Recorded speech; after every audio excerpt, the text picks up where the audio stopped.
कुनी कुनी पिलामानंकु सेमानंक माँ माने छबिल मधु वर्णबोध ही आनी देइथांती कारण से विश्वास करती कि आम ओडिया भाषा साहित्य शिखिबार सबुठारु प्रथम एवं जल्दी माध्यम हेउची छबिल मधु वर्णबोध। प्रत्येक ओडियांक घरे घरे छबिल मधु वर्णबोध निहाती भाबरे थिबो। नमस्कार, मु आपण मानक अनामिका आपण मानक स्वागत करुछि आउ एक नुआ अध्याय को। पिला बेले आमे समस्ते छबिल मधु वर्णबोध बही पढ़ीचे। कहिबाकू गले आज जदि आमे सबु बही पढ़िबारे सक्षम होइचे ताहा केवल छबिल मधु वर्णबोध पाई। प्रत्येक ओडियांक घरे घरे मधुसूदन राउंकर एही बही। आज भी पिलाटीए एही बहिरु तार पाठपढ़ा आरंभ करिथाए। आज भी पितामाता माने भाबंती कि एही बहिरु तांको पिलाटी अक्षर उच्चारण एवं निज भाषा को बहुत भल भाबरे बुझी पारिबो।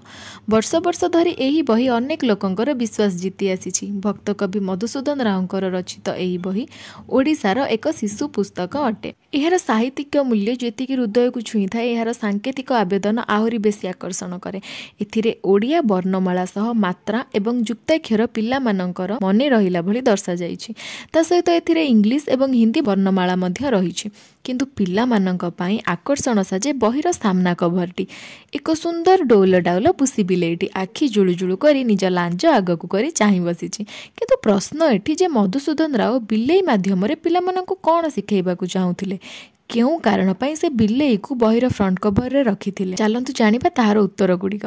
कारण बिलेई पाखरे एमिति किछि नीति शिक्षा अछि जहाकू मधुसूदन राव पिला मानक ठारे आनिबाकू चाहुथिले। से चाहुथिले कि प्रत्येक शिशु बिलेई ठारू किछि शिखिबा दरकार। जेतेबेले बिलेईटीए शिकार करिया पई बसे ताकू जेते घौड़ाइले मध्य से निजर लक्ष्य हासिल न कला पर्यंत सेठारू जाए नाही। एही माध्यम रे से जणैबाकू चाहिए जे बिलेईर जेमिति एकाग्रता अछि लक्ष्य हासिल करिवार प्रयास अछि सेहीपरि पिला मानक पाखरे मध्य पाठ को नै कि एकाग्रता रहबा आवश्यक। आपण माने देखिथिबे जे बिलेई सब बेले निजको स्वच्छ रखिया पई निज शरीर को निजे चाटु थाए। सेहीपरि पिला माने मध्य निजको सफा एवं स्वच्छ रखिबा आवश्यक अटे। बिलेई माने बहुत चतुर होइथांती। सेमानकर श्रवण शक्ति, घ्राण शक्ति एवं दृष्टि शक्ति बहुत भल होइथाए। एवं एही सब जिनिस को मधुसूदन राव पिला मानक ठारे आनिबाकू चाहुथिले एवं एइथिपाई से छबिल मधु वर्णबोधर सामना कवर रे बिलेईर छवि रखिचंती बोली विश्वास करा जाय। वर्णबोध आम ओडिया भाषा साहित्य शिखिबार आदि ग्रंथ बोली कहिले किछि भूल हेब नाही।